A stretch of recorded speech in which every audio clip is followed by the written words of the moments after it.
Саламатсыздар, урматтуу депутаттар, жана урматтуу өкмөттүн өкүлү Ашылбек Мойдунович.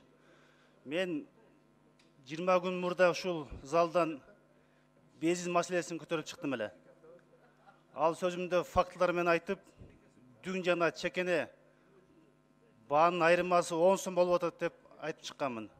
Андан бери мына 20 күн өттү. Монополияга каршы агенттиги эч кандай чара көргөн жок.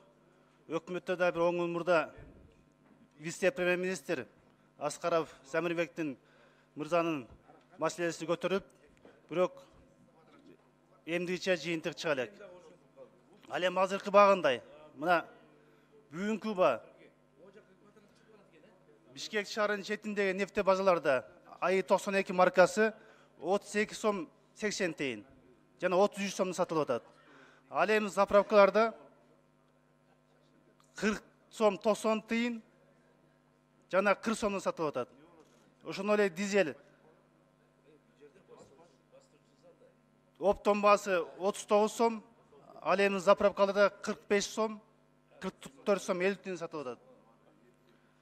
Мына айырмасы 8 сомдон же болбосо 20%-тен ашып кетип атат.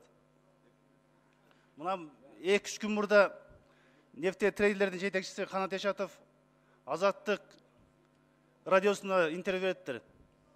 Эгерде дүң баа менен чекене баанын айырмасы 10% ашпаш керек деп. Муну карасак, мына 20%-тен бүгүн ашып турат. Эгерде ошол нефте трейдерлердин жетекчисинин сөзү менен бүгүнкү бааны карасак, анда бензин 36 сомдон сатылыш керек экен. Бүгүн мына көрүп атасыздар, 40 сом, 41 сомдон сатып атат.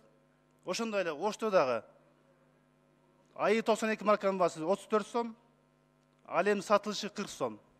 Айырмасы көрүп атасыздар 20%-ге жакын. Мен эми Казакстандын баасын айтпай эле коеюн, Казакстан 25 сом. Өз жүзүнө ушу турган нефте база менен заправкалар ортосундагы айырманы айтып атам. Урматтуу Ашылбек Мойдунович, ушуга өкмөт качан чара көрөт? Ким жооп берет? Мына чайкоочуларга, кызыл кулакты кылгандарга ким чара көрөт? Убакыт келди, мына жазгы дыйкандардын жазгы талаа жумуштары башталды.